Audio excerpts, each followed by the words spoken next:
It's in John chapter 8, verse 36. Amen. And nasa New Living Translation po ang ating babasahin sa hapon na ito. Amen. John chapter 8, verse 36 in the New Living Translation. And if we are ready, let us all read together with understanding. Dahil maikli lang po ito, kaya kailangan maayos po yung pagbabasa natin. Amen. 1, 2, 3, go. So if the Son sets you free, you are truly free. Amen? You are truly free. May the Lord add blessing to the reading of His mighty, mighty words. Tayo po makakaupo na in the very presence of God. Amen. Good afternoon, everyone. How is everyone today? Amen. Sa lahat po ng ating viewers, amen, online, good afternoon. Amen. Welcome po in our 4 p.m. worship and healing service. And we are in the new month. Amen. Napakabilis po ng araw. Is already month of June. Amen. Tapos na, we are already in the half of the year. Amen. And I believe, no, from January to May, amen, marami na po tayong natutunan about the Lord. And today, we are stepping on a new theme. Last month po, May, our theme is Christ's righteousness. Ano pong theme natin last month? Christ. Sacrifice or righteousness? Oh, amen. Ngayon po, ang ating pong theme for this month of June is Christ's victory is the answer. Sabihin po natin, victory.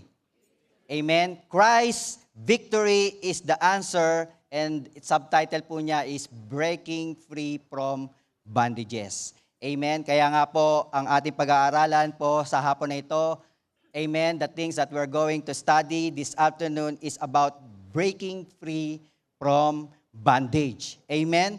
And our verse for this afternoon is in John chapter 8, verse 36, which again, it says in there, so if the Son sets you free, you are truly free. Amen? Kaya nga po, as my part of my introduction, amen, nasabi ko na po yung aking title, di ba? Christ's victory is the answer, breaking free from bondage. Amen? And as my part of my introduction, makikita po natin that the Bible teaches, amen, that all humans are born sinner. Amen? Since the beginning of the year, we can always hear, amen, in the pulpit, even in the teachings, in our life groups, in our prayer revival meeting, amen, that the Bible teaches that all humans are born sinner. Why? Because everyone inherited sin from Adam in the Garden of Eden because of their disobedience. Amen. And Romans chapter 3, verse 23, amen, is also telling us that all have sinned and fall short of the glory of God. Romans chapter 3, verse 23, amen, sinasabi po ng Bible that everyone has sinned. So there are no person in this world that have not sinned. Amen? Kaya nga po makikita po natin, amen, whether people admit it or not, humanity are in bondage or slave because of sin. Because sabi po sa John chapter 8 verse 34, ano po sabi doon? Jesus is saying to the people, to His disciples, and to the people around Him, sabi po doon, everyone who sin, 34 po, John chapter 8, 34, everyone who sin is a slave to sin. Amen. So, ibig sabihin po that when we are sinning, then when we have sinned, we are slave. Sabihin po natin, slave. Amen. When there is sin, there is slavery. When there is sin, there is bondage. Amen. Kaya nga po, back to my PowerPoint, makikita po natin, that is why humanity in the state of spiritual captivity and separation from God. Amen. All of us, no one is exempted. Amen. humanity is in the state of spiritual captivity and separation from God. Amen. Ano po yung spiritual captivity? Amen. We are being captivated. Amen. We are in bondage. We are a slave. Amen. And sabi po sa Proverbs chapter 5 verse 22 in the New Living Translation, it says in there, an evil man is held captive by his own sin.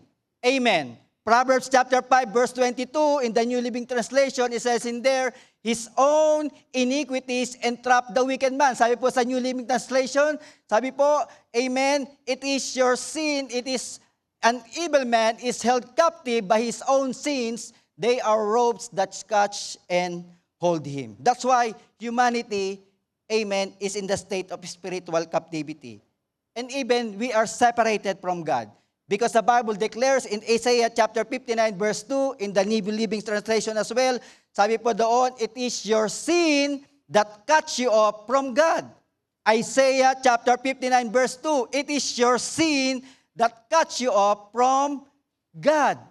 Amen. That's why the human, because of the sin that we inherited from Adam and Eve in the Garden of Eden, amen, we are in the state of spiritual captivity and separation from God. Amen? Whether we like it or not.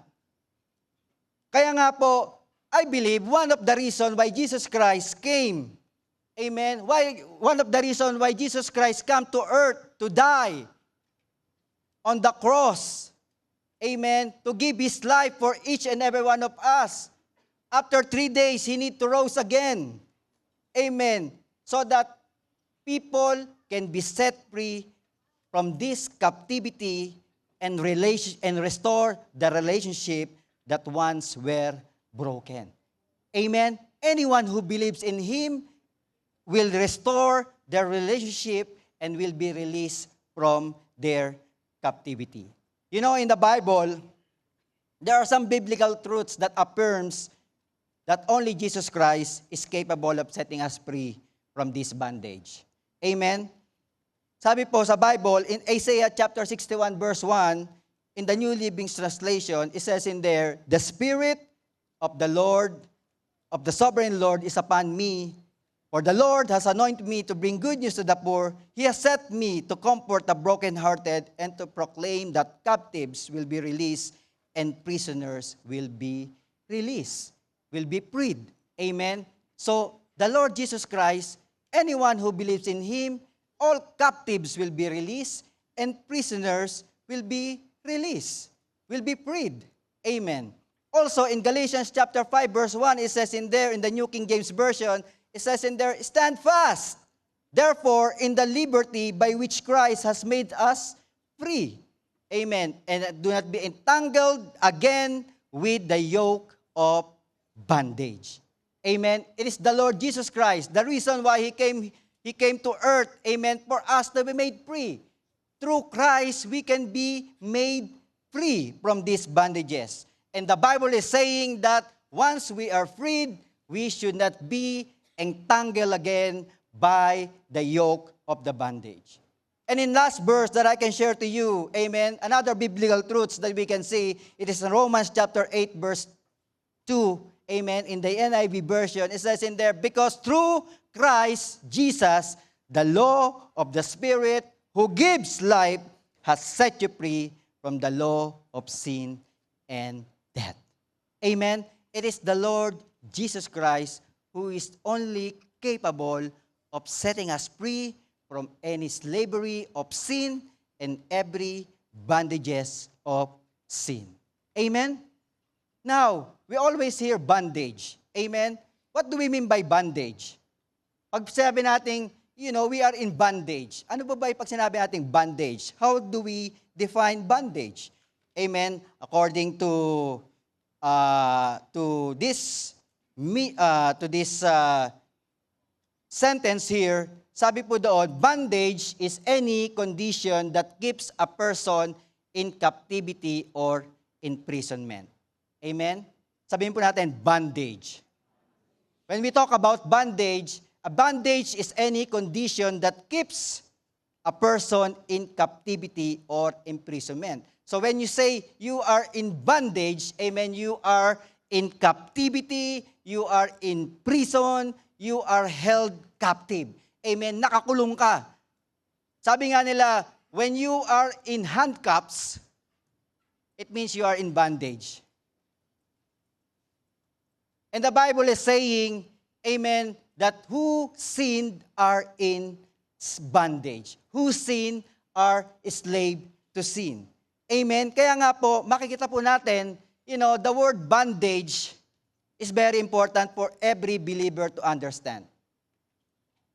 We need to understand what bondage do to each and every one of us. Amen?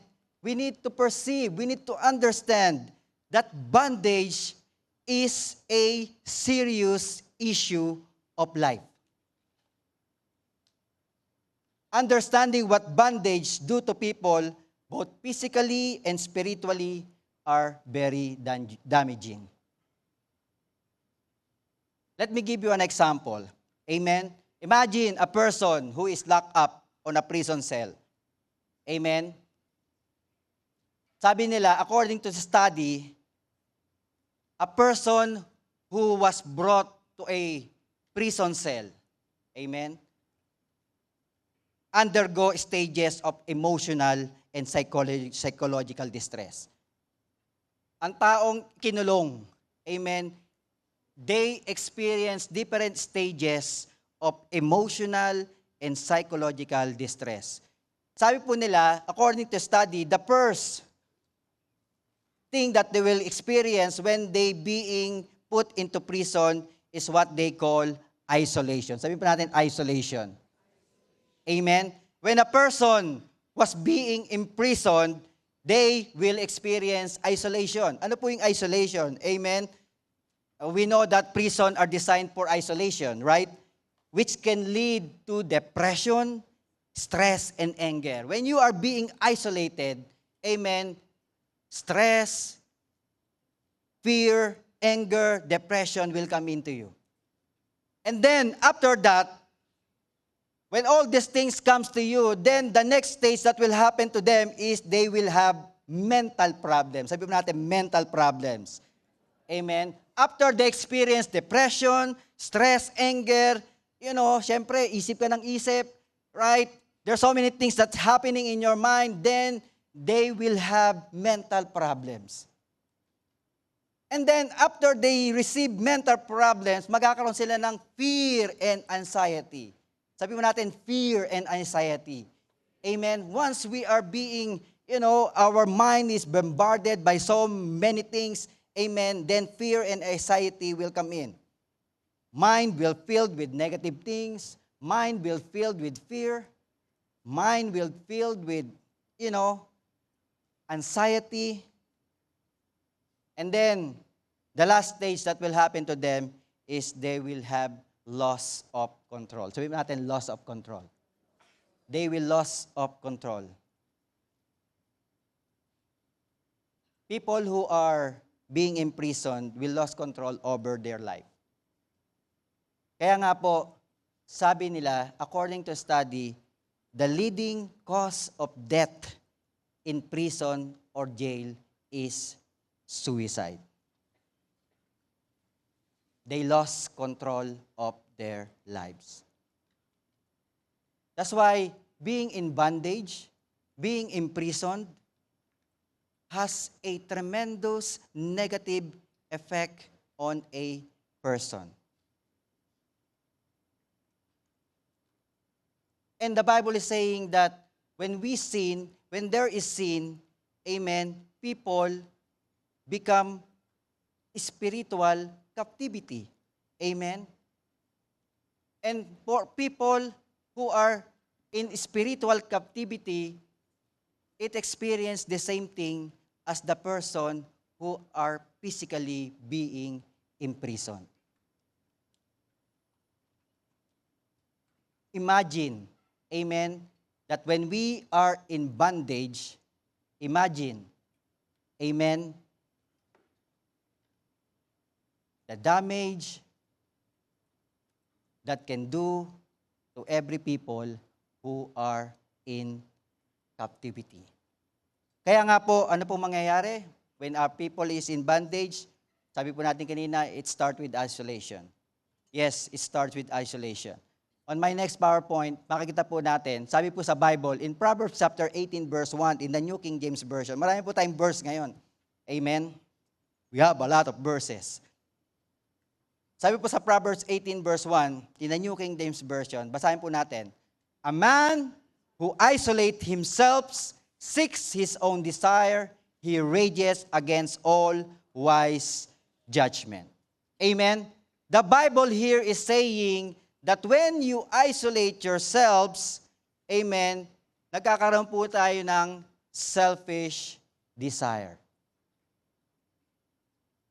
Pansinin po natin, when a person sin, normally, they want to isolate themselves. They don't want other people to know that they are sinning, right? And sometimes the problem with those people who sin, instead of going to the Lord, they go away.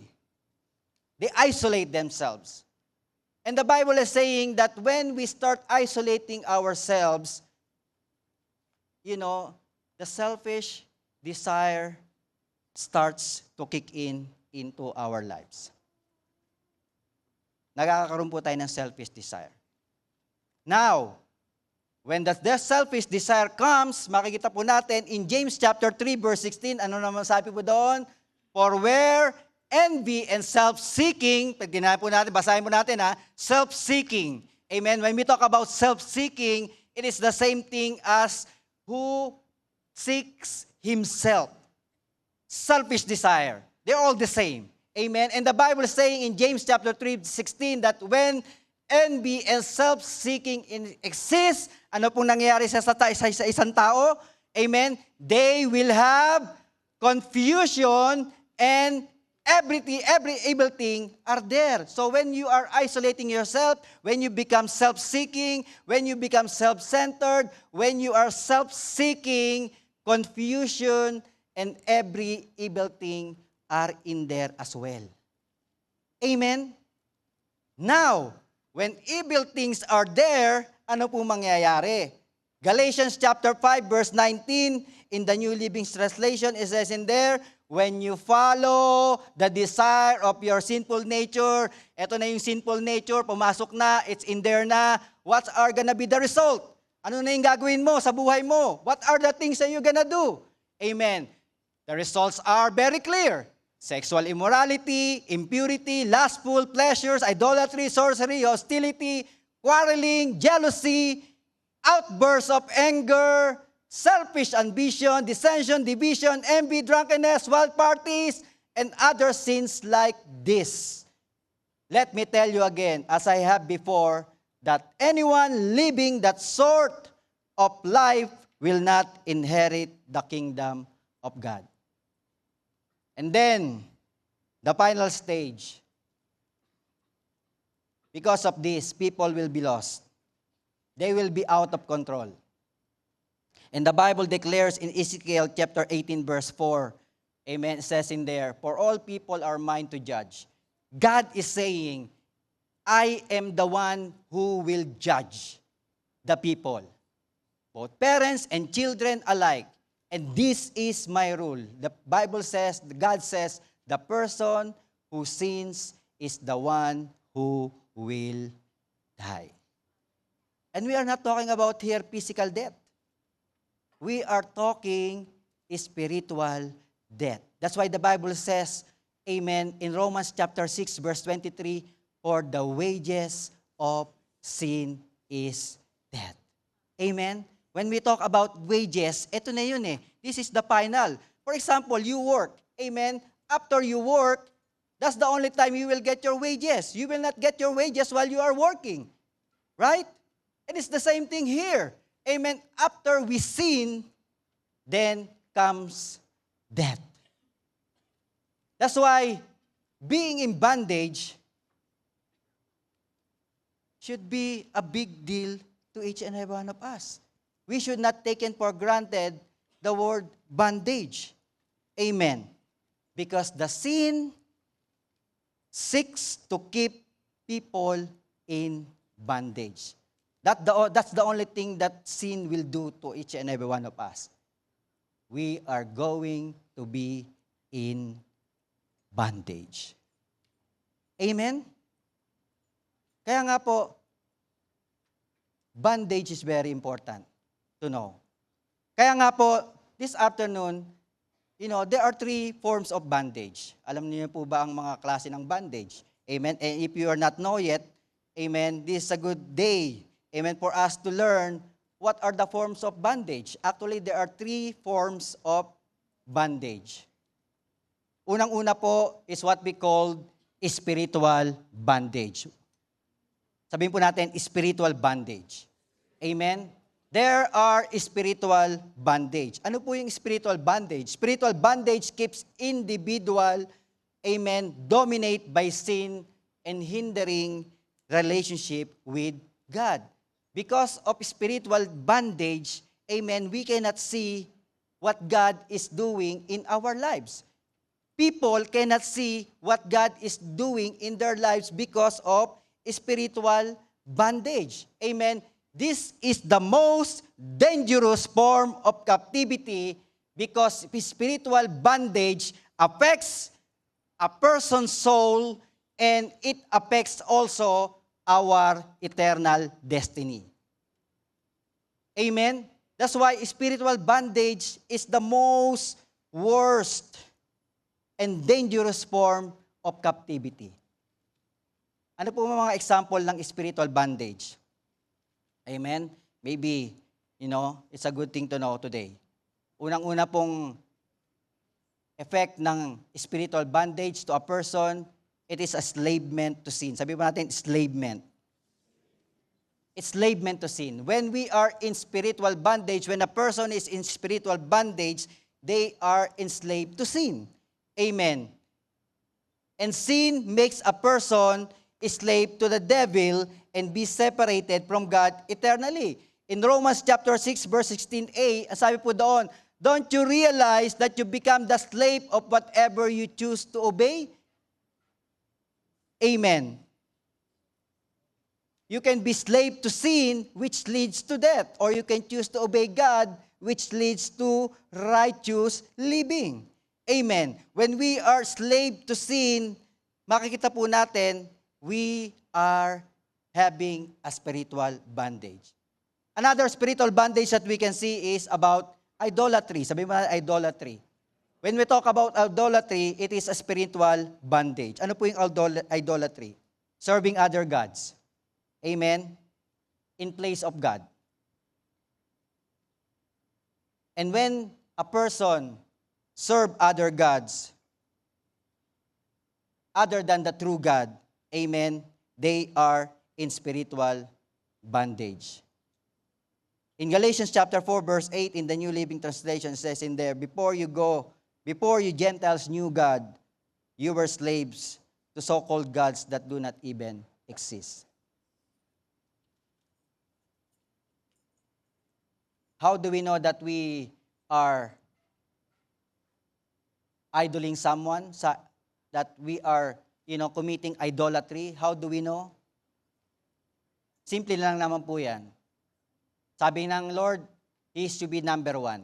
Right? 10 Commandments. Anything above God is idolatry. Simple as that. So if your job is more important than God, then you are idolizing your job. Even in the family.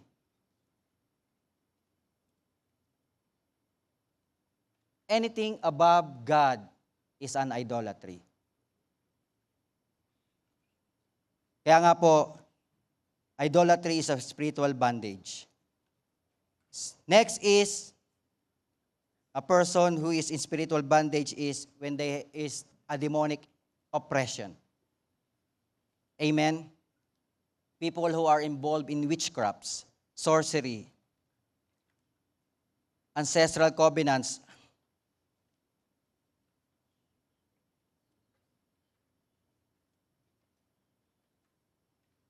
they are in bondage, spiritual bondage. Sabi po sa Deuteronomy chapter 18 verse 10 to 12, amen, these are the people who are in demonic oppression. The Bible says, let no one found among you who sacrifices their son or daughters in the fire. Wala naman po siguro ditong nagsasacrifice ng kanilang anak sa, di ba?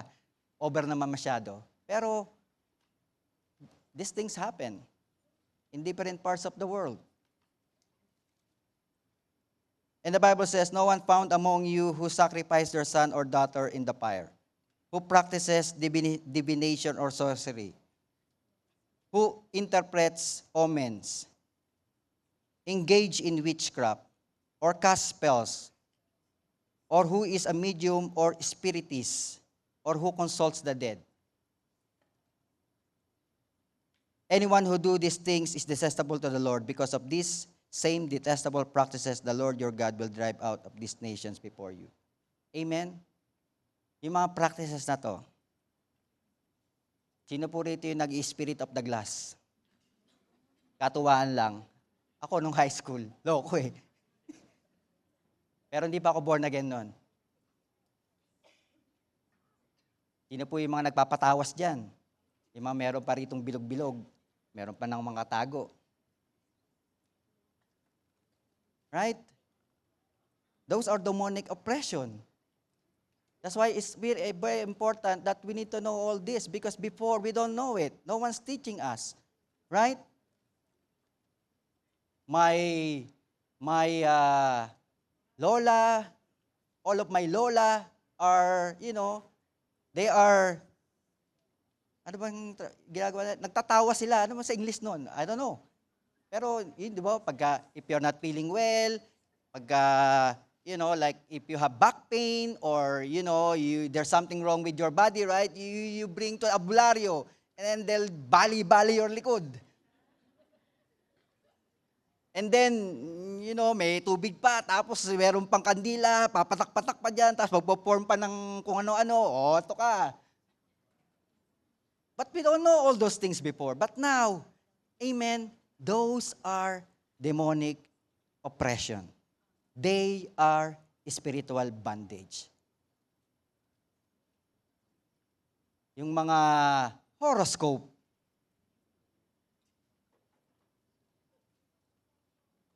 Remember, it is God who knows your future. It's not other people. It's not anything else. It's only God. That's why you don't believe with that. Amen. Whatever God is saying you, as you read your Bible, this is what God's promising to you, this is God, is saying to you, then that's what you believe. Nothing else. Amen. Another spiritual bondage that we can see is what we call legalism. Sabihin natin, legalism. Amen? Legalism, sorry. Ano naman po yung legalism? People who are enslaved with religious traditions. Legalism. And because of these traditions, amen, they replace their faith in Christ with human and ritual doctrines. Kaya nga, the Bible is saying in Matthew chapter 15 verse 9, amen, ito, they worship me in vain. Their teachings are merely human rules. Amen? The teachings are not from the Word of God. It's only human rules.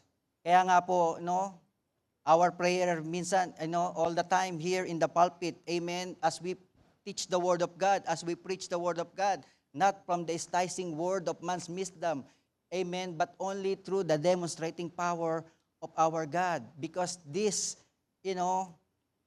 human rules, amen, they are legalism.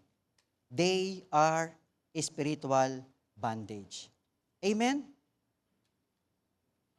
Kaya nga po, that is one form of bondage. Another form that we can see is what we call the emotional bondage. Sabihin pa natin, emotional bondage. The second bondage that we can see, amen, is the emotional bondage. Emotional bondage keep people trapped and controlled by their feelings and mindset that hinders them to grow in the knowledge of God. Amen? Ito, marami po ito. Amen? What are the emotional bondage? So we can see, number one po, fear and anxiety. Amen? Why do we feel fear? Why do we have fear? Why do we have fear? Why do we have anxiety? Amen? Maybe because we are in emotional bondage. Amen? In 2 Timothy chapter 1 verse 7 and the New Living Translation says, "And therefore God has not given us the spirit of fear and timidity, but of power, of love, and self-discipline." Amen. So meaning, if we are with God, if Jesus Christ is living with us, amen, we should not experience fear and anxiety in our lives. And if we are feeling fear and anxiety in our lives, maybe they are some emotional bondage that is living in us. Kaya nga po, why are you fearing? Why you have anxiety? Maybe we need to check ourselves.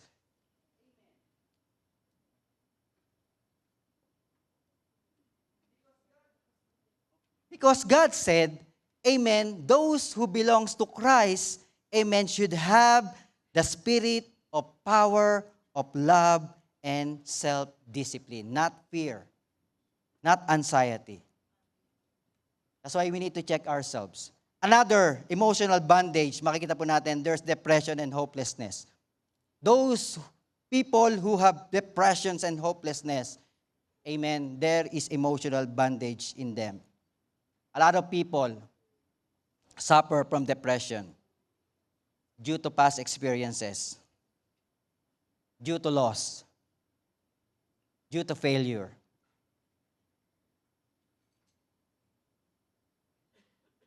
Kami po ni Pastora, kung di po kami maingat, amen, for the things that happened to us, baka magkaroon kami ng emotional bondage. Amen? Kasi, mali-depress ka. You will be depressed. You will become hopeless.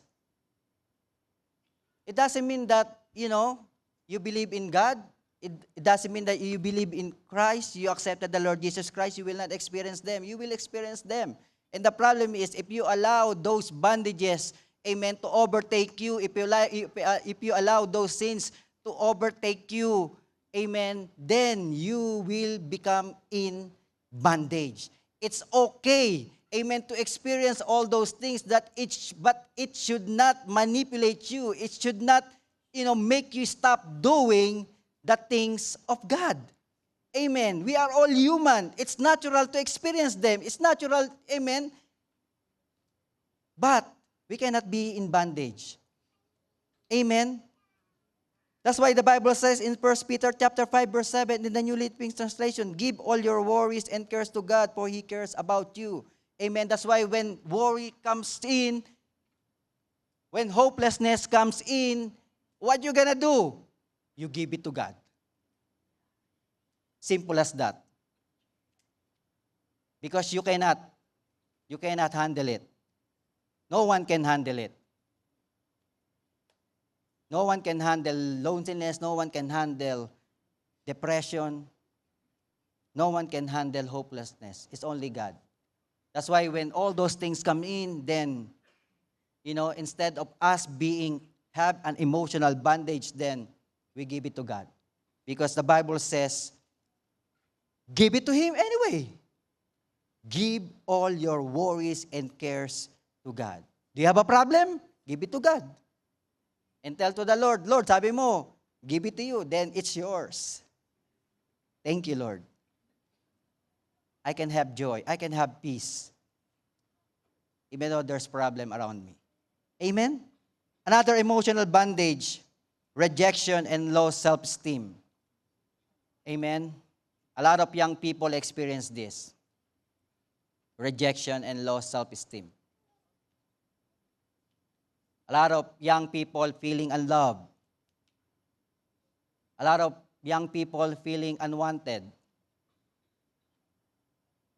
And all those things can lead to emotional isolation.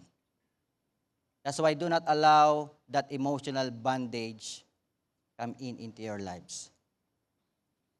If you are feeling rejected, if you are feeling that you have low self-esteem, then we need to rebuke that feeling. Amen?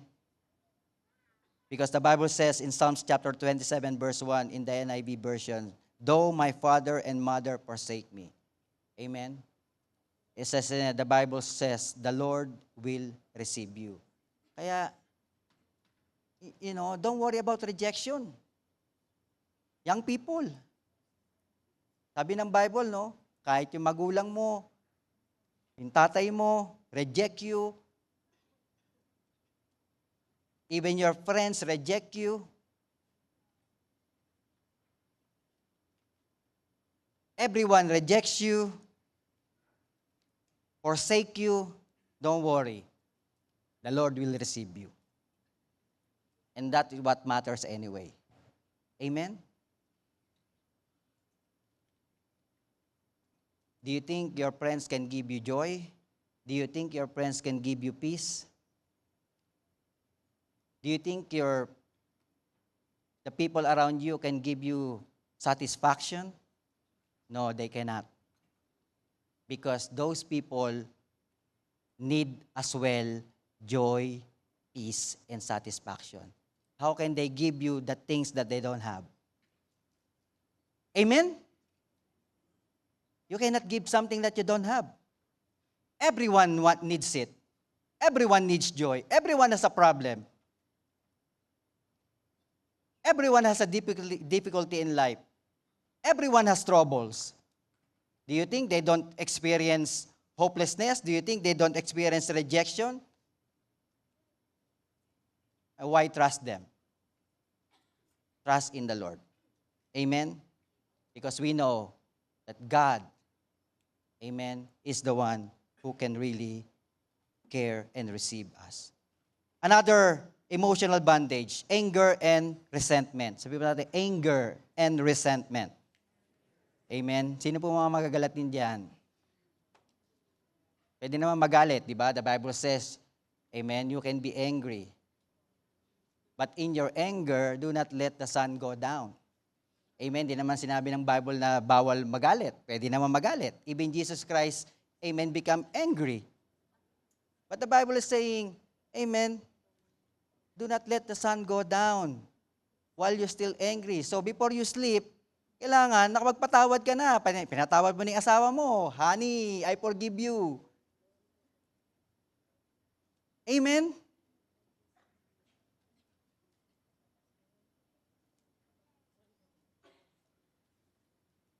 Because holding an anger can lead us to bitterness and inability to forgive. In Ephesians chapter 4, verse 26 to 27, it says in there, and don't sin by letting anger control you. Ephesians chapter 4, verse 26 to 27. Amen?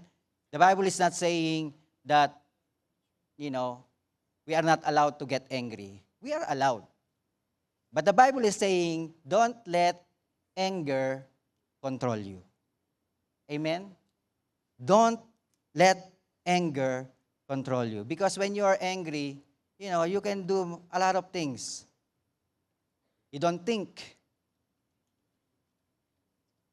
You only think of yourselves. Amen?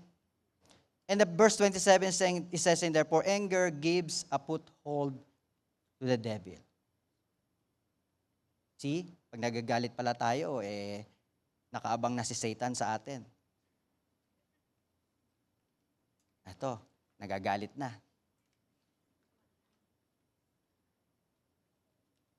Amen? That's an emotional bondage. Another emotional bondage is negative thoughts pattern. Sabihin natin, negative thoughts. Amen? Marami rin tayo niyan, negative thoughts. Negative thoughts. Amen? Mga nega. Sino rito mga nega? Amen? Hindi pa problema, problema na. Hindi pa nangyayari, problema na. Amen? Negative thoughts pattern. But the Bible declares in 2 Corinthians chapter 10, verse 4 to 5, it says in there, now do your brothers and sisters, one final thing. Fix your thoughts on what is true and honorable and right and pure and lovely and admirable. Think about things that are excellent and worthy of praise. Amen? Ito pong sinasabi ng Bible sa atin. Amen? Instead of negative thoughts, amen, we should replace it with true, honorable, right, pure, lovely, and admirable thinking. Because these things are excellent and worthy of praise. Amen? Kaya pag pumapasok na yung nega mo, ka naman, negative ka na naman. Paano kung ganito? Okay lang yan. Paano pag ganito? Right? You're waiting for your papers. Wala pa. Nega ka na. I think it's not gonna be, approved. How do you know? Officer ka ba? Immigration officer ka ba? Hindi naman. Right? You're not an immigration officer. How you know that you're gonna be disapproved? What God says to you? Amen. Negative thoughts pattern. If there's a negative thought patterns in us, amen, that might be an emotional bandage, and we need to get rid of all those things in our lives. And last emotional bandage that we can see is self-condemnation and guilt. Amen. Enemy uses past mistakes to keep people in shame. Kaya, for us, amen, in Romans chapter 8, verse 1, when we receive God, when we have Jesus in our hearts, the Bible is saying that therefore there is now no condemnation for those who are in Christ Jesus. Amen? You should not feeling condemned when you are in Christ. You should not have any more guilt when you are in Christ. Because God has forgiven already your sin. That's why testifying what you have done, amen, declaring, your past sin and God has forgive you is a good thing, actually. Because you know that no one can ever condemn you. Because you know that God has already forgave you. Amen? Kaya nga po, self-condemnation and guilt, those are emotional bandage, and we should cancel those in our lives. We should rebuke those in our lives. Those bandage are not welcome in the people of God. Amen? Praise the Lord. Kaya nga po, on my last form of bandage, there is what we call, number 3, physical bandage. Sabihin natin physical bandage. First, we have the spiritual bandage, emotional bandage, now physical bandage. Ano po yung mga physical bandage? Amen? Physical bandage limits a person's ability, amen, to live freely. Physical bandage, amen, comes in many forms. Ano po yun? Sicknesses and diseases. When there is sicknesses and diseases, it's a physical bandage. Amen. That's why we need to rebuke sicknesses and diseases. You hear prayers about, rebuking sicknesses and diseases because sicknesses and diseases are not from God. Amen. Job, amen, when he was being tempted, amen, by Satan, remember, amen, the sicknesses and diseases that Job received is from Satan. And the Bible is saying, God told Satan, amen, you can touch his whole body, amen, but don't touch his life. And sicknesses and diseases are a sign of physical bondage. Because some illnesses are a form of satanic oppression. Makikita po natin in Luke chapter 13, verse 11 to 13. Amen. Ano po sabi sa Luke chapter 13, verse 11 to 13? It says in there, and a woman was there who had been crippled by a spirit for 18 years. She was bent over and could not straighten up at all. I think ito yung mga kuba. When Jesus saw her, He called her forward and said to her, "Woman, you are set free from your iniquity." Amen?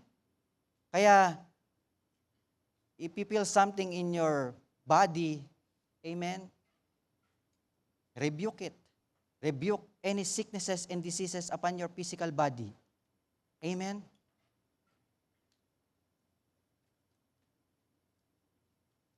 Because there are some sicknesses and diseases are satanic oppression. Another physical bondage, makikita pa natin is addiction. Back to my PowerPoint. Amen? Addiction. Drugs, alcohol, and other addictions slave people. They are slave.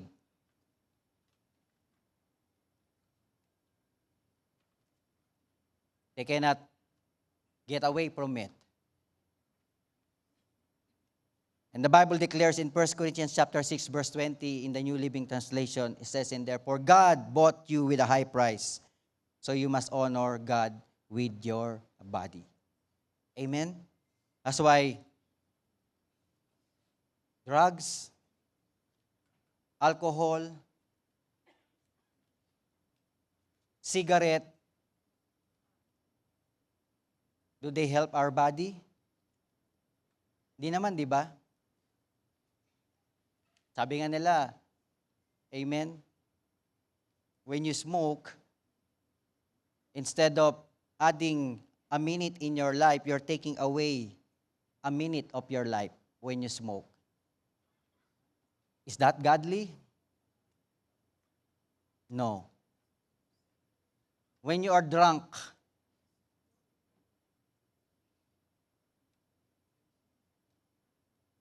can you think properly? Some people even drink and drive. And what happened? You hear about the accident in Toronto?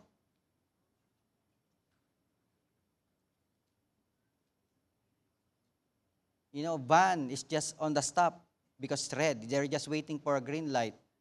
You know, the mother, then there's 3 children at the back. Then suddenly there's this SUV that is so fast, slammed to their van. The 3 children died. Amen? That's why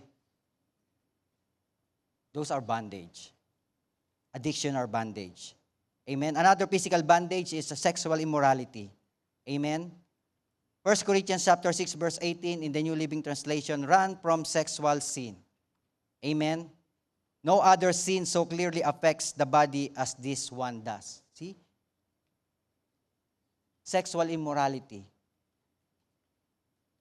It affects our body. For sexual immorality is a sin against your own body.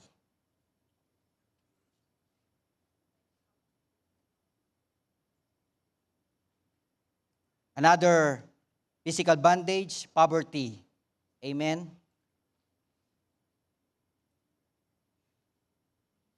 Poverty. Sabi ng Bible, 2 Corinthians chapter 8, verse 9. I put it in, do we have contemporary English version? Sabi kasi rito, amen, you know our Lord Jesus Christ treated us with undeserved grace by giving up all His riches so you could become rich. Sabi ng Lord, when you believe in the Lord Jesus Christ already gave up all His riches and He gave it to you. Kaya dapat, you know, if we are still experiencing poverty, and then it's a bondage. We need to rebuke those. It's a physical bondage. Amen? The Bible declares in John chapter 10, verse 10b, amen, I have come that you may have a life to the fullest. Well, John chapter 10, verse 10, the enemy came to steal, to kill, and to destroy, right? So he steals, he kills, and destroys. That's okay. Amen. But when we believe in the Lord Jesus Christ, all the things that all the things that Satan is stolen from you will bring it back to you by our Lord Jesus Christ. That's why, even though the enemy came to steal, to kill, and to destroy, but the Lord Jesus Christ came so that you may have life in full. And the moment you receive the Lord Jesus Christ in your life, amen, you should be starting the fullness of life. But if you're still experiencing poverty, that's something else. We need to think. We need to check. We need to check our lifestyle. Maybe we are still in physical bondage. Amen? And last, financial difficulty. Pwede rin pumasok sa poverty. Pero not necessarily that you are in poverty. Sometimes, you have financial difficulty. Right? You just earn, you just live to earn. But the Bible says in Malachi chapter 3, verse 8 to 9, will a mere mortal rob God? Yet you rob me. But you ask, how are we robbing you? In tithes and offering. You are under a curse, your whole nation, because you are robbing me. Amen? So check po natin.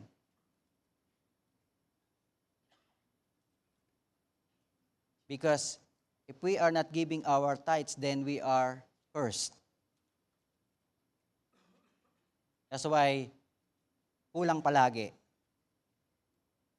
It's not enough.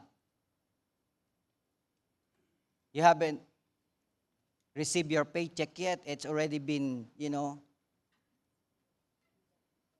kay bill, and then, after you have the paycheck, wala na. And then, inisip mo, I still need to work another 2 weeks again to get my paycheck. Right? If we're having a financial difficulty, maybe we need to check ourselves. Maybe our tithes and offering are not properly have given to the Lord. And the Bible says, amen, you are robbing God. We are robbing God if we are not giving our tithes and offering.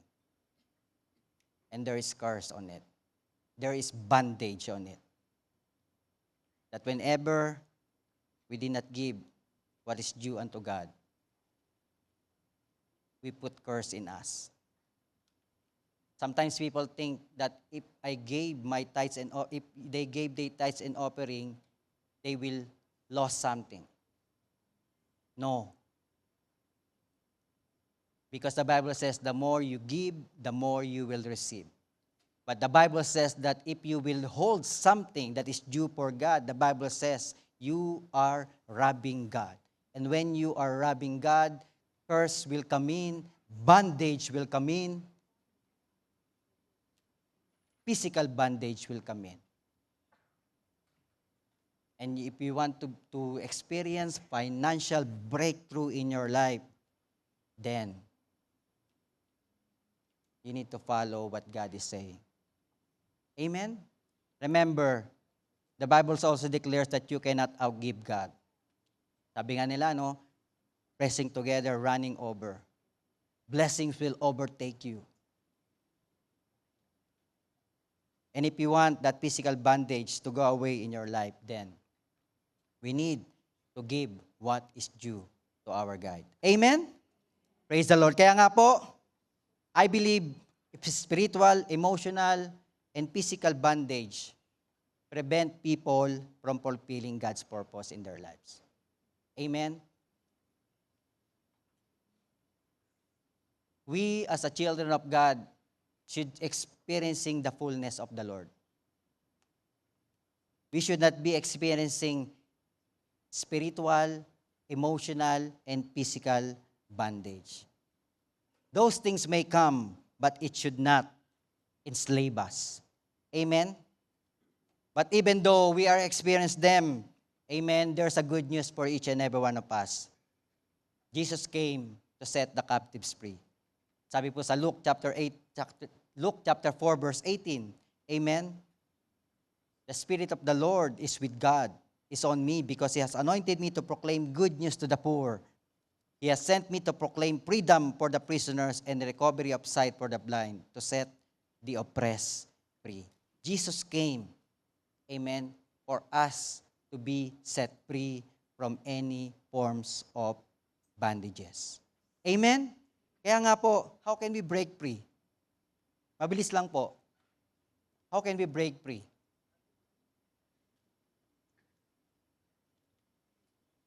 Number 1, we need to repent. A person to break free from bondage must repent from their sin. Sabi mo natin, repent. You need to repent. Sabi nga natin kanina, all have sinned and fall short of the glory of God.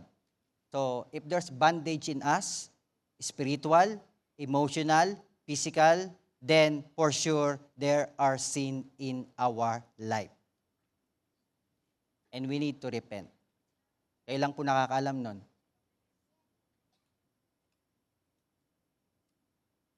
Sometimes, husband doesn't know the wife what is doing. The wife doesn't know what husband is doing. Only you will know. Children doesn't know what their parents are doing. Parents, they don't know what their children is doing. Only us, ourselves, can know what we are doing. That's why we need to ask God and reveal what are those sins that bring bondage into our lives. And when God reveal it unto us, then we need to repent. Amen? Repent. And the Bible declares in 1 John 1:9, we always hear this, if we confess our sins, He is just and faithful and will forgive our sins. And not only forgives our sins, amen, God, Jesus, will also purify us from all our unrighteousness. So when Jesus purify us from all our unrighteousness, then, hindi na tayo babalik doon. Because we are being purified from all of our unrighteousness. Those bondages, those sins, amen, we are now being purified. Amen? Kaya nga po, for us to be able to break free from those bondages, then repentance is a must. And when we talk about repentance, when we repent, amen, we turn back 180 degrees from the things that we are currently doing that cause us to sin. 180 degrees, not 360 degrees. Because 180 degrees is us turning back from that sin. And if you don't want bondage to come back, then we need to repent and be cleansed by the blood of Jesus. Amen? That's why repentance is very important. If you don't acknowledge that you don't have sin, then you're gonna live your life in bondage. And remember the effects of bondage. Amen? The physical, the mental, the emotional, and even the spiritual damage that will cause us if we are continually living in bondage. Amen? Another thing that we must do, amen, to break free from that bondage is we need to renew our minds. Sabihin po natin, renew our minds. We need to renew our minds. Amen? Para yung mga negative thoughts will be gone. Amen? The Bible says in Romans chapter 12 verse 2, sabi doon, amen, do not conform to the pattern of this world, but be transformed by the renewing of your mind. Then you'll be able to test and approve what God's will is, His good and pleasing and perfect will. Amen? We need to renew our mind daily, not renewing our mind weekly, not monthly, not yearly, but we need to renew our mind daily. Because our mind is the battle. Like I said, doesn't mean that we have Christ in us, those negative things will not come in anymore. They will start to come back. They will try, these negative things will try to discourage us, to reject us. But because we have Christ and we know that every day we need to renew our mind, amen, we need to transform our mind by renewing it, amen, then we will be able to test and approve what God will is in our lives. Ano bang will ng Lord sa'yo? And when you know what God will is in your life, then you will not entertain any negative things. You will not entertain any destructive things. You will not entertain anything that other people is saying to you. You will only entertain what God will is in your life. Because this is good and pleasing and perfect will. Amen? Ito po yung fullness. This is the fullness of God. That's why we need to renew our minds. And last, for us to be able to break free, we need to be guided by the Spirit. Sabihin natin, guided. We need to be guided by the Spirit.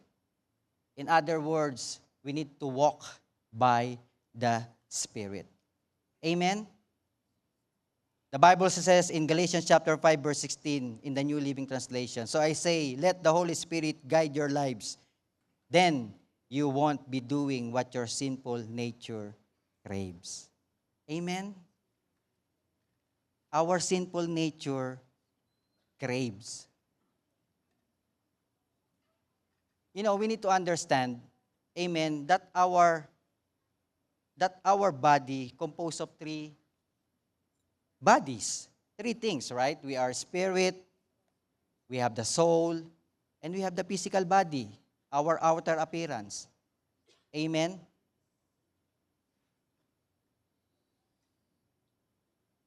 And what our soul wants is always something that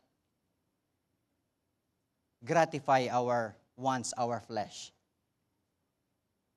That's why the Bible says is, let the Holy Spirit guide your lives. If you don't have the Holy Spirit in your lives, then who else gonna guide you? The things of this world. Satan will guide you.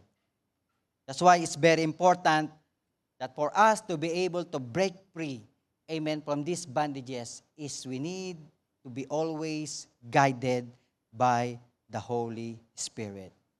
So that the things of the sinful nature will not come into our lives. Amen? Whenever we are guided by the Holy Spirit, our spirit become more stronger.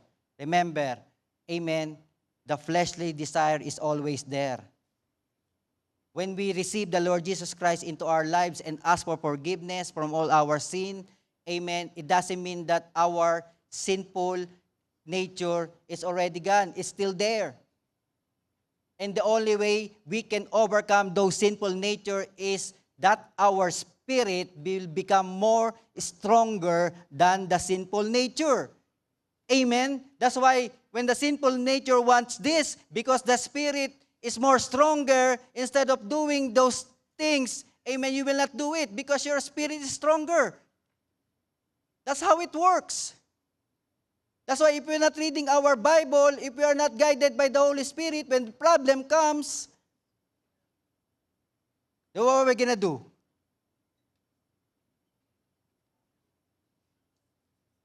Then we go back again to the sinful nature. Because our spirit lost on the battle. That's why when we read our Bible, when you're life group leaders ask you to read your Bible, use your, devotion.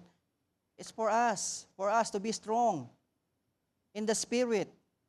So that when temptation comes, when sin comes, amen, when spiritual bondage try to comes, physical bondage, emotional bondage, then we are strong. Amen. When there's problem in the family, we are strong. You lost your job, you are strong. You will not have anxiety, will not have depression. Why? Because when your spirit is strong, amen, the Spirit of God uphold you. Give you all the promises of God. Maybe the reason you lost your job is because God is preparing you something better. How can God give you another job if you're still working? Right?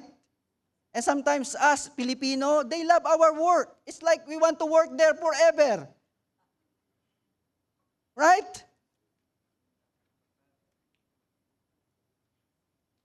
That's why sometimes, okay, jobless ka muna so that you can receive my best work for you. And us, we don't know. We just don't understand. We just think, oh, I'm hopeless. I'm jobless. And you start to worry. But if you have the Spirit of God in you, amen, you will become strong. Kami ni Pastora, we experience all those things. I lost a job. We both lost a job. I was laid off. She gave birth. So we're just both, receiving EI. We're paying our house. We're paying our cars. Kids are in school. And you know how much the EI gave you? Like 40%. Oh, what's going to happen to the 60% that you are receiving before? Where are you going to get that? But if you're not if you're not guided by the Spirit, amen, you will worry, you will have depression, you will have anxiety. Amen. But if you know that your God is your provider, amen, that you know that maybe, I lost my job, maybe because, God is preparing something better for me, then your spirit will be uplifted. Amen? And you will not worry. Then you will not be in bondage. Kaya nga po, my dear brothers and sisters, I hope and I pray that we understand all those forms of bondages. And only the Lord Jesus Christ, amen, can free us from all those bondages. As I end, amen, maybe some people ask, I already received the Lord Jesus Christ into my life. I go to church, I read the Bible, I attend worship and healing service, I attend Bible study. But why I'm still experiencing negative things in my life? Why I still feel anxiety? Why I'm still hopelessness? Why do I still feel rejection? There are some people, they already go to church, but sometimes they have suicidal thoughts. Why is that? Or sometimes, you're already serving God in the ministry, you have the position already, and yet you are being tempted with pornography. Or, I already have Jesus in my heart, but why I cannot still forgive? Even though I want to forgive, but I cannot forgive. Why is that? Why I'm still living in poverty? Why I'm still not experiencing the fullness of God in my life? Amen? Maybe there's one thing that we can check. Because there's one problem, maybe that's why, because we are all experiencing all those things there. Amen? In my next PowerPoint, sabi po dito, don't be ignorant of Satan's devices. Sabihin pa natin, don't be ignorant. Sometimes our problem is we are ignorant of the devil's scheme in our life. The reason we experience all those things because, devil is trying to put something in you. Amen. We have to remember that as a believer of Christ, as a Christian, we are always at war. Amen. Satan hates the children of God. And when someone hates you, amen, anong ginagawa ng mga nagagalit sa'yo? What do they do to you? When someone hates you, what they do to you? Amen. They try to put you down, right? They say something bad about you behind your back. That's what your enemy do to you. Even though you do something good to them, they still saying something bad to you. Those are the enemy is doing to another person.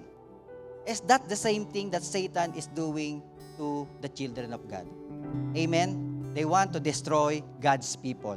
That's why us as a believer, amen, we should not be ignorant of Satan's devices in us. Maybe we are experiencing this because Satan is trying to put us down. Amen? That's why the Bible says in 2 Corinthians chapter 2 verse 11, ano sabi po doon? In God's Word translation, it says in there, I don't want Satan to outwit us. Tell it to yourself, I don't want Satan to outwit me. I don't want to be ignorant. We are not ignorant about Satan's scheming. We need to know what is scheme. We need to know what his devices. Amen? Paul awares of what danger is. Amen? Satan poses to Christians. And then in 1 Peter chapter 5 verse 8, the Bible says, stay alert. Sabi mo natin, stay alert. Amen? We need to stay alert all the time. All the things that is happening in us, we need to stay alert. Why is this happening? Maybe this is another Satan scheme in us. And the Bible says, stay alert, watch out for your great enemy, who? The devil. This is your great enemy. This is our great enemy. Amen. He prowls around like a roaring lion, looking for someone to devour. Amen. That's why when problems comes, amen, okay, what are you gonna do? Satan is looking at you. What is your response? He is roaring, looking for someone to devour. And if you entertain, worriness, sadness, hopelessness, then bondage will come in our lives. Kaya nga po, at the very beginning, amen, Satan's trick remains the same. Pare-parehas lang naman yung tricks ni Satan eh. Amen? They'll give you disappointment, they give you doubt, they give you discouragement, they'll try to divide us. Those are Satan's works. Dividing the family, those are Satan's work. So if there's problem in a relationship, those are Satan's works. They try to divide you. So what are you gonna do? You forgive each other. Right? You forgive. You accept. So that the works of the devil, the tactics of the devil will not come true in our lives. Ano pa ang tactics ng devil? Attachment to material things. They'll make you busy. Sabihin nila, busy. Busy under Satan's yoke. They'll make you busy so that you don't go to church. They attach you to material things. Amen. Oh, wow. Yesterday, when I exhort in the volleyball game, amen. Sabi po sa Ecclesiastes, do do not forget about the Lord. Sometimes when we are busy in all these material things, we forget about the Lord. Amen? That's why, my dear brothers and sisters, I hope and I pray that starting today, amen, we should be mindful of the things that is what happening in our lives. We should know the devil's scheme, the Satan's devices, so that we will not be ignorant, amen, for all the things that he tries to do in our lives. Amen? Amen? Praise the Lord. Kaya nga po, I hope, amen, that as we receive the Lord Jesus Christ, as we repent, amen, as we walk by the Spirit, as we are renewing our minds daily, amen, we can be free of all the bondage of sin that is set before us. Amen. And from this day forward, we will become victorious. We will become strong. Amen. Because the Bible says, amen, the Lord says, I have given you authority to trample the snakes and scorpions. Nothing will harm you. Nothing will harm you. God has given us the authority to trample all the works of the enemy.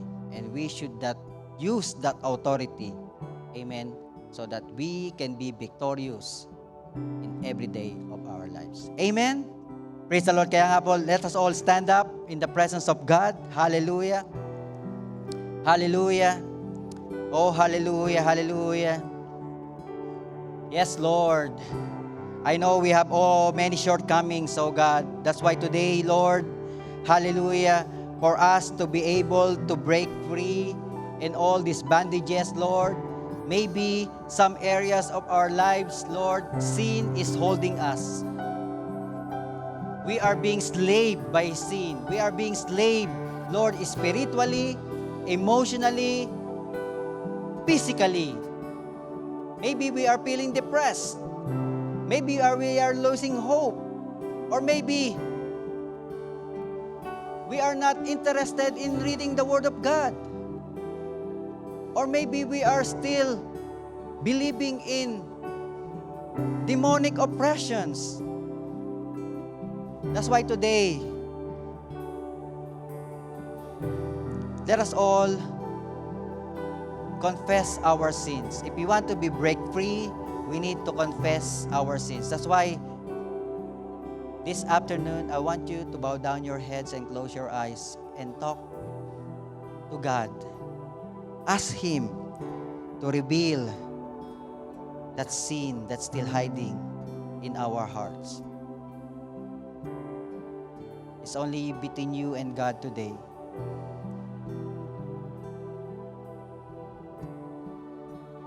That's why, Lord, Holy Spirit, reveal that sin so that no bondage shall ever hold us.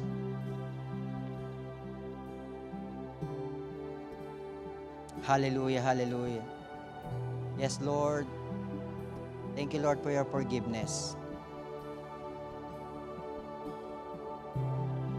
Thank you, Lord, for the blood of Jesus. Thank you, Lord, for the cross.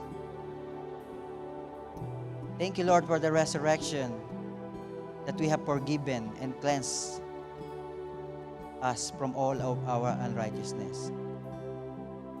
And can you follow me with this simple prayer? Lord Jesus, I acknowledge that I am a sinner. Lord, forgive me from all of my sin. Cleanse me with your most precious blood. And today, I invite you, Lord, into my heart. Be my Lord, my Savior, my Master. Help me, Lord, to live a life that is pleasing unto you. I'm now free, O Lord.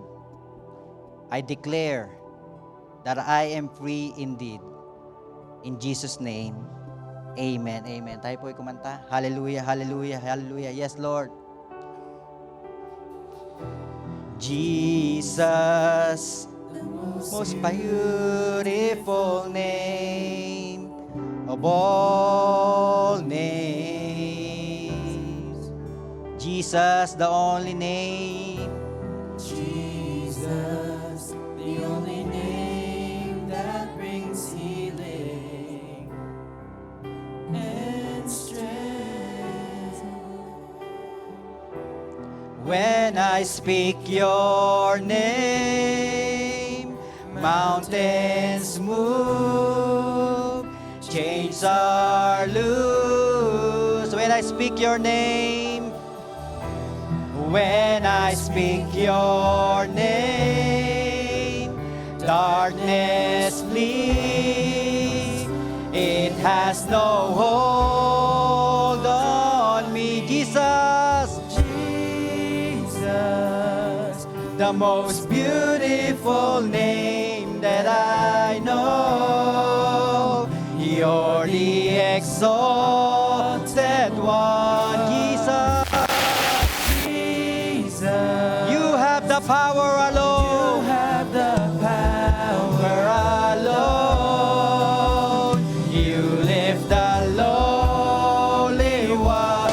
Jesus, Jesus, the most beautiful name that I know. You're the exalted one. the exalted one. Jesus, Lord, you have the power alone. You lift the lowly one. Jesus, the most beautiful name that I know. You're the exalted one. Jesus, Jesus, Lord, you have the power alone. You lift the lowly one. Jesus. Hallelujah. Let us all exalt the name of Jesus. Be exalted. Be exalted. Be exalted.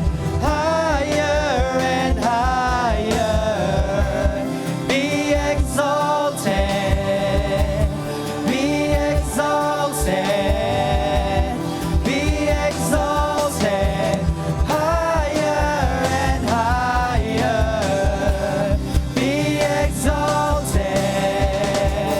Be exalted. Be exalted. Higher and higher. Jesus, Jesus, the most beautiful name that I know.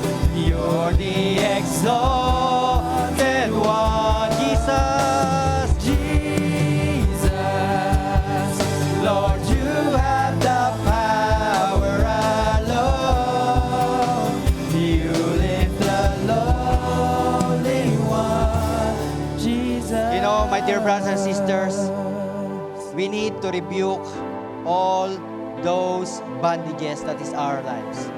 If you are feeling rejected, if you are feeling depressed, if you are hopeless, if you have sicknesses and diseases in your physical body, and you know that you are healthy, and yet you have, sicknesses or any cancer, or if you have high blood pressure, those generational curses, amen, those heart failures, anything, any physical bondage, amen, we need to rebuke them. Any emotional bondage, we need to rebuke them. Amen. Those are the spirit that's not from God. Hallelujah. Any spiritual bondage, we need to rebuke them. That's why today, hallelujah, in the name of Jesus, hallelujah, if there's anything that you know in your life, amen, we rebuke it in the name of Jesus. You, Satan, get out in our lives in the name of Jesus. Hallelujah. Sicknesses and diseases, We cancel you in the name of Jesus. Hallelujah, hallelujah, hallelujah. Any spiritual bondage, any enslavement to sin, hallelujah, get out in my life. Any idolatry in the name of Jesus, we cancel you. Get out in my life. Any demonic oppression, any legalism, get out in my life in the name of Jesus. Those generational curses, hallelujah, we rebuke you. I command you to get out. Hallelujah. Those fear, those anxiety, get out. Those depression, those hopelessness, get out. Hallelujah. Rejection, low self-esteem, I command you to get out in my life. Anger, resentment, get out. Hallelujah. Away from my life. Any negative thoughts pattern, we rebuke you. Self-condemnation, guilt, in the name of Jesus, we rebuke you and get out in my life. Any addiction, sexual immorality, poverty, financial difficulty, get out in our lives in the name of Jesus. You have no right in us in the name of Jesus. And Lord, we release the Spirit of the living God upon your people today.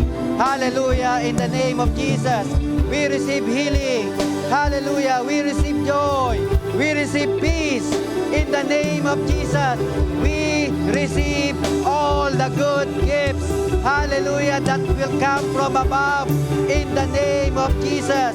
Hallelujah, hallelujah, hallelujah. Thank you, Lord. Hallelujah. Yes, yes. Start thanking the Lord for all the blessing, for all the healing, for all, hallelujah, hallelujah, the deliverance in the name of Jesus, in the name of Jesus. Lord, maraming salamat po. In the name of Jesus, we declare and we decree, hallelujah, that the devil has no power over us. Amen. And as we seal all this prayer, as we seal, hallelujah, all the things that we have done today, amen,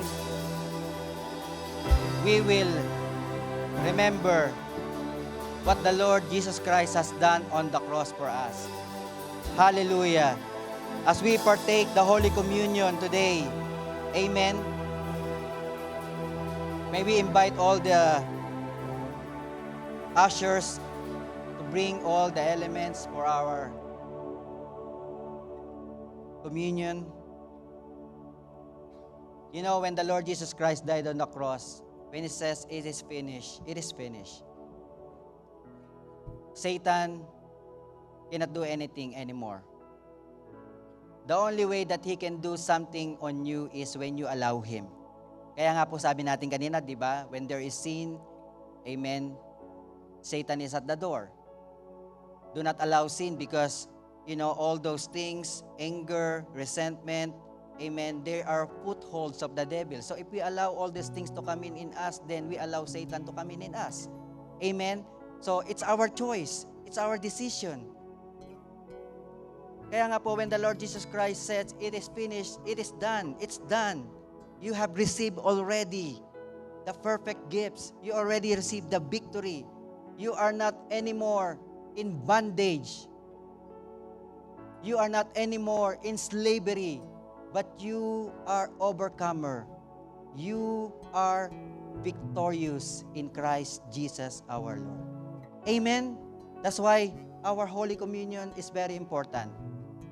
For us to be able to remember that whenever we partake the Holy Communion, the bread that symbolizes the body of the Lord Jesus Christ, the juice, the fruit of the vine that symbolizes His blood, then we are declaring that it is finished. I am victorious. I am overcomer. I can do all things through Christ who strengthens me. Amen? That's why you are powerful. Tell it to yourself, I am powerful. Tell it to the person beside you, you are powerful. And we need to use those power. Amen? Praise the Lord. Kaya nga po, let us all stretch forth our hand for all these elements. Lord, we thank you for your life. Thank you, Jesus, that you have given your life freely for us so that we can attain the freedom that really belongs to your people. That's why today, as we partake all these elements, oh God, let this element, oh God, this symbolizes your promises to each and every one of your promises to each and every one of us. Let it be done, oh God. Let it accomplish its purpose to each and every one of us. Amen. Hallelujah. And Lord, we release all the promises that comes with it in the name of Jesus. Lord, we honor you, we bless you in Jesus' name. Amen. Let's all distribute the element. Hallelujah. All these pieces broken and scattered, in mercy gathered, mended and whole, empty-handed but not forsaken. I've been set free. I've been set free. Amazing grace, how sweet the sound that saved a wretch like me. Oh, I once was lost, but now I'm found.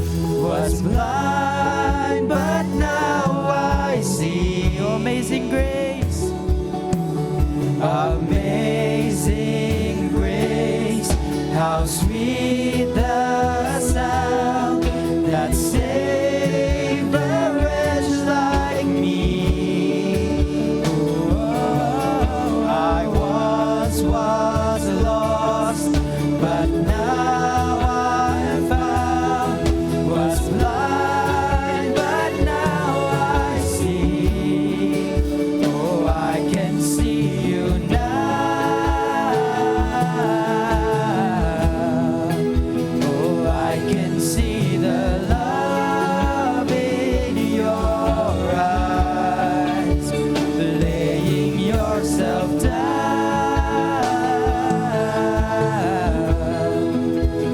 raising up the broken to life.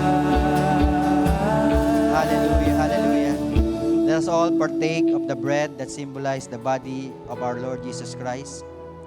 In 1 Corinthians chapter 11, verse 23 to 24, the Bible declares, "For I received from the Lord what I also passed on to you. The Lord Jesus, on the night he was betrayed, took bread, and when he had given thanks, he broke it and said, 'This is my body, which is for you. Do this in remembrance of me.'" Let us all partake of the bread.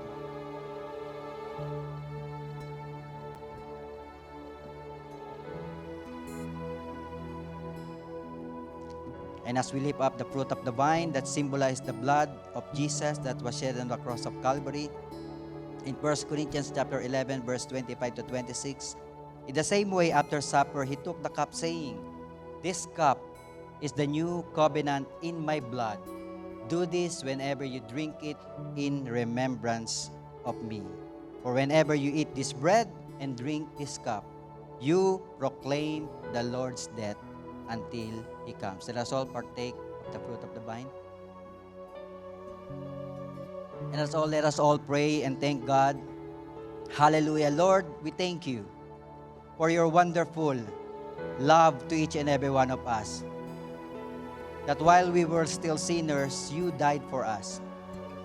And you have given yourself freely to each and every one of us so that we may experience fullness of life here on earth while we are waiting for you.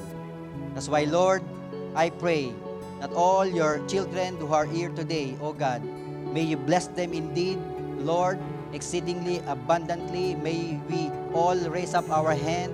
Hallelujah, hallelujah. As the Lord will touch you, oh God, today, whatever your prayers, whatever the secret desires of your heart, hallelujah, in the name of Jesus, hallelujah, let it be done, let it be done, hallelujah. Just believe and you will receive it in the name of Jesus. Bless their coming in and their going out, oh God. Bless everything that your children touch, oh God, in the name of Jesus.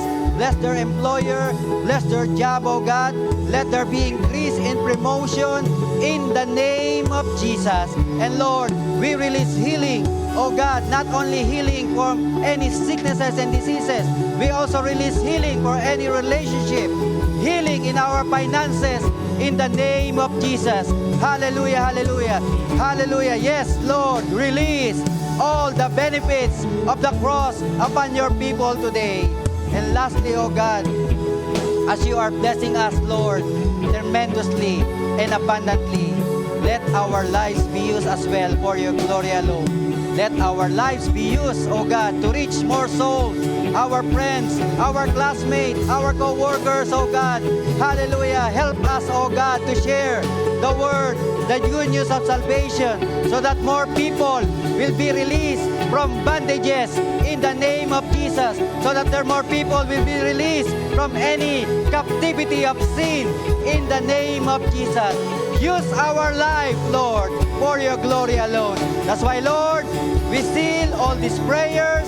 Hallelujah, in Jesus' name. And may the love of the Father, the grace of the Lord Jesus Christ, and the sweet fellowship of the Holy Spirit be with us now and forever. In Jesus' name, this all we pray. Everybody will say, Amen and Amen. Praise the Lord. God bless you all po.